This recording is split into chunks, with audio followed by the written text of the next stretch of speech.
আসসালামু আলাইকুম রহমতুল্লাহি ওবরকাতুহু। সম্মানিত দর্শক, হঠাৎ করে বাংলাদেশের রাজনীতি অনেকটা উত্তপ্ত হয়ে পড়েছে। এমনিতেই কালবৈশাখীর ঘনঘটা, প্রকৃতি বিরূপ। আমাদের দেশে সাধারণত বৈশাখ এবং জ্যৈষ্ঠ মাসে প্রবল খরতাপ থাকে, তাপদাহ থাকে। ঝড় বৃষ্টি, বন্যা, বাদল, অভাব, অভিযোগ এই সময়টিতে আমাদেরকে একেবারে জেঁকে বসে। মানুষের মন অস্থির থাকে এবং এই সময়গুলোতে মামলা, মোকদ্দমা, হানাহানি, মারামারি, কাটাকাটি, এমনকি বিবাহ বিচ্ছেদ থেকে খুনোখুনি পর্যন্ত ইন জেনারেল অন্য যে কোনো সময়ের চাইতে বেশি হয়ে থাকে। এবছর 2026 সনে আমাদের এই যে প্রকৃতির চিরাচরিত যে ইতিহাস এবং নিয়ম, তার সঙ্গে যুক্ত হয়েছে ইরান এবং আমেরিকার যুদ্ধ, হরমুজ প্রণালী বন্ধ, সারা দুনিয়াব্যাপী তেলের অকাল এবং বাংলাদেশে তেলের অকালের সঙ্গে সঙ্গে নতুন একটি সরকারের বা শিশু সরকারের যে অব্যবস্থাপনা, অনভিজ্ঞতা এবং সর্বোপরি আমাদের মানুষের যে মন মানসিকতা, তার কারণে পুরো জ্বালানি তেলের বাজার অস্থির। কেন অস্থির? মোরালেস আপনারা সবাই জানেন যে আমাদের একটা বিশাল শ্রেণীর মানুষ রয়েছে যাদের মধ্যে যে কোনো অভাবের সময় মজুত করার আকাঙ্ক্ষা থাকে তীব্র। মানুষকে জিম্মি করে বা মানুষের অভাবকে পুঁজি করে ব্যবসা করার জন্য একেবারে পথের ভিখারি থেকে শুরু করে রিকশাওয়ালা, নাপিত, ধোপা, মুচি, মোটে এমন কোনো মানুষ নেই যারা আপনার বিপদের সময় সুযোগটি গ্রহণ করবে না। তো এই যে তেলের বাজারে যা কিছু চলছে, এর মধ্যে বহু মানুষ প্রতারণা করে পেট্রোল পাম্প থেকে লক্ষ লক্ষ লিটার তেল নিয়ে বোতলে ভরে পাড়া মহল্লাতে রীতিমতো পেট্রোলের বাজার বসিয়েছে। পেট্রোল পাম্পে পেট্রোল নাই, কিন্তু আপনি যদি দ্বিগুণ মূল্যে প্রতি লিটার 200 টাকা, প্রতি লিটার 300 টাকা দরে তেল কিনতে চান, তাহলে সেই তেল আপনি পথে ঘাটে মাঠে পাবেন, অনলাইনে পাবেন, এমনকি আপনার বাসায় এসে সেই তেল পৌঁছে দিয়ে যাবে। এই যে মানুষের চতুরতা, এই চতুরতার কারণে পুরো সমস্যাটি কয়েক গুণ বড় হয়ে আমাদের জাতির উপরে চেপে বসেছে।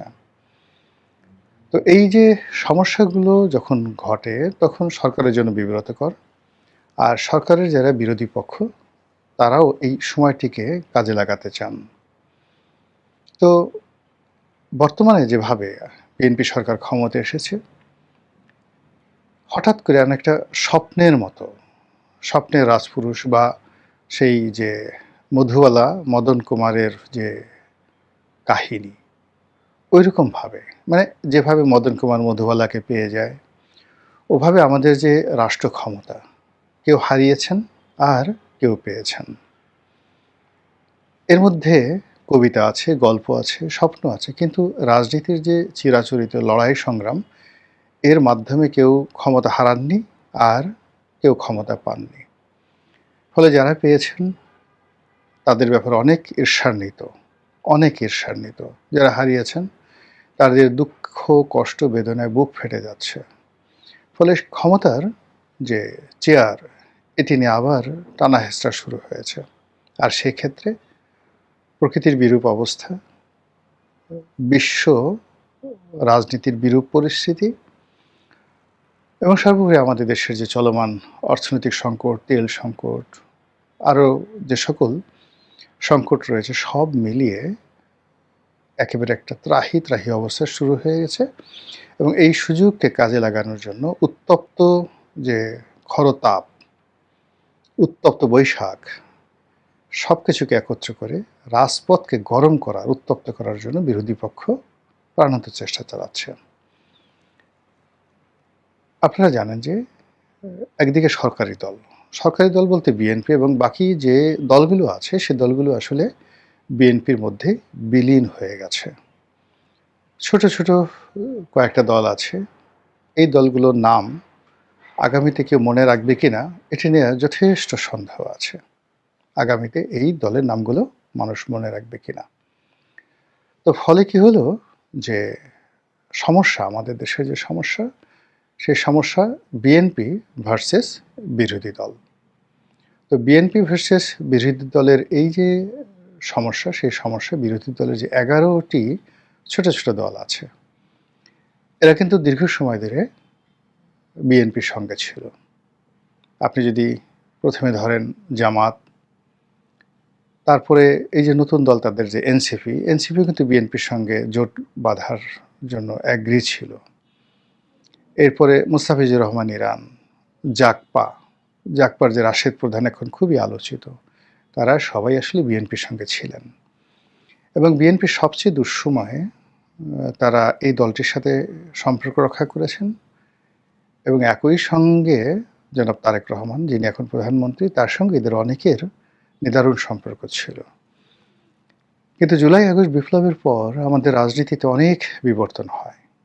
বহু মানুষের যাকে বলা হয় যে আসল চরিত্র, সেটি প্রকাশিত হয়ে যায়। অনেক বন্ধুত্ব নষ্ট হয়ে যায়, অনেক সম্পর্ক আবার নতুন করে গড়ে ওঠে। ক্ষমতা কেন্দ্রিক অনেক চাটুকার, দালাল তারা নতুন করে ক্ষমতাধরদের আশেপাশে ভিড় জমাতে থাকে। ফলে ডক্টর মোহাম্মদ ইউনূস যে সময়টাতে ক্ষমতা ছিলেন, তখন আমাদের দেশের অনেক রাজনীতিবিদ, অনেক মানুষ, তাদের একটা মানসিক এবং মানবিক বিবর্তন ঘটেছে। সিমিলারলি আবার তারেক রহমান সাহেব যখন ক্ষমতায় এসেছেন, তার ক্ষেত্রে একই কথা প্রযোজ্য। তার দীর্ঘদিনের যারা সঙ্গী সাথী ছিলেন, অনেকেই তার ব্যাপারে হতাশ। তার দলের ভিতরে, দলের বাইরে, সাধারণ জনগণ একটা ওয়াইড রেঞ্জে গত ১৭ বছর ধরে তিনি যাদের সঙ্গে সম্পর্ক রক্ষা করেছিলেন, তাদের ৯৯% লোক এখন মনে প্রাণে তাকে পছন্দ করছেন না। আর ক্ষমতা কেন্দ্রিক তার যে সকল মিত্র জুটেছে, এর একটা বিরাট অংশ আমলা।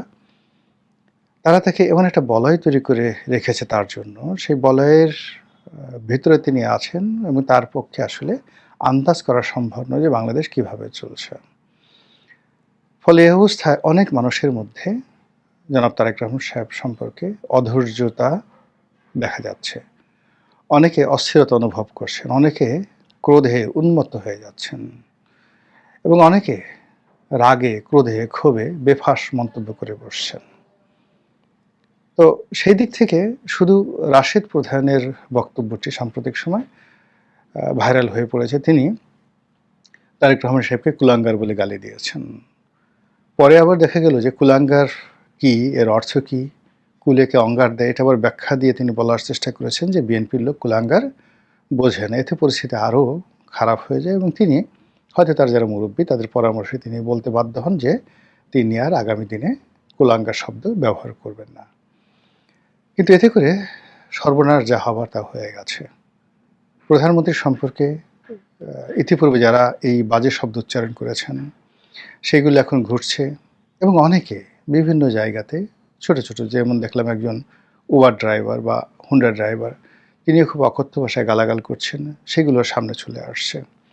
যারা সরকার সমর্থক লোক, বিশেষ করে যারা বুদ্ধিজীবী শ্রেণীর, একটু যাকে বলা হয় কুলীন স্বভাবের, তারা বলার চেষ্টা করছেন এটা কী ধরনের বাকস্বাধীনতা, এভাবে তো চলতে দেওয়া যায় না, এদের বিচার হওয়া উচিত, ইত্যাদি ইত্যাদি নানা কথা। কিন্তু যখন আপনি একটা মন্দ জিনিস, সেটাকে আপনি যেভাবেই ব্যাখ্যা করেন না কেন, মন্দ জিনিসকে আপনি যেভাবে উলট পালট করেন না কেন, সেটা মন্দই, আরও ঘৃণা ছড়াতে থাকে, আরও যাকে বলা হয় মানুষকে হতাশ করে তোলে। যেমন ধরুন তারেক রহমান সাহেবকে যদি কেউ গালি দিয়ে থাকে, 10টা গালি দিয়ে থাকে, এখন আপনি যতই সরি বলেন, এগুলোকে নিয়ে আবার বলেন যে এই গালি দিল কেন, এই গালি দেওয়া কি ঠিক হয়েছে, এ সকল কথাবার্তা যত কিছুই বলেন না কেন, এতে করে তারেক রহমান সাহেবকে যে গালিগুলো দেওয়া হয়েছে সেইগুলো আরও বিস্তৃত হয়, পক্ষে বিপক্ষে লোক দাঁড়িয়ে যায় এবং বেশিরভাগ মানুষ মুচকি মুচকি হাসে।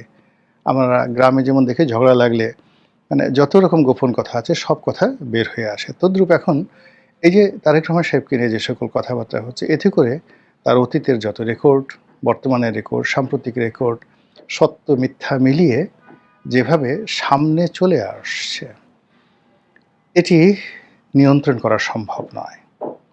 এটি ভয় দেখিয়েও আপনি দমন করতে পারবেন না।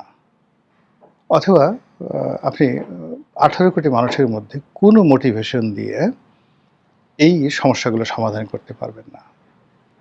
এক্ষেত্রে যেটি দরকার সেটি হলো এমন কিছু করা, এমন কিছু বলা, এমন কিছু সফলতা প্রদর্শন করা যাতে অন্তরের অন্তঃস্থল থেকে মানুষের ভক্তি এবং শ্রদ্ধা উৎসরিত হয়। আবার শব্দটি বলছি উৎসরিত হয়। যদি সেরকম ভক্তি এবং শ্রদ্ধা উৎসরিত হতে থাকে জনাব তারেক রহমান সাহেব সম্পর্কে, যেটি তার মায়ের ক্ষেত্রে হয়েছিল।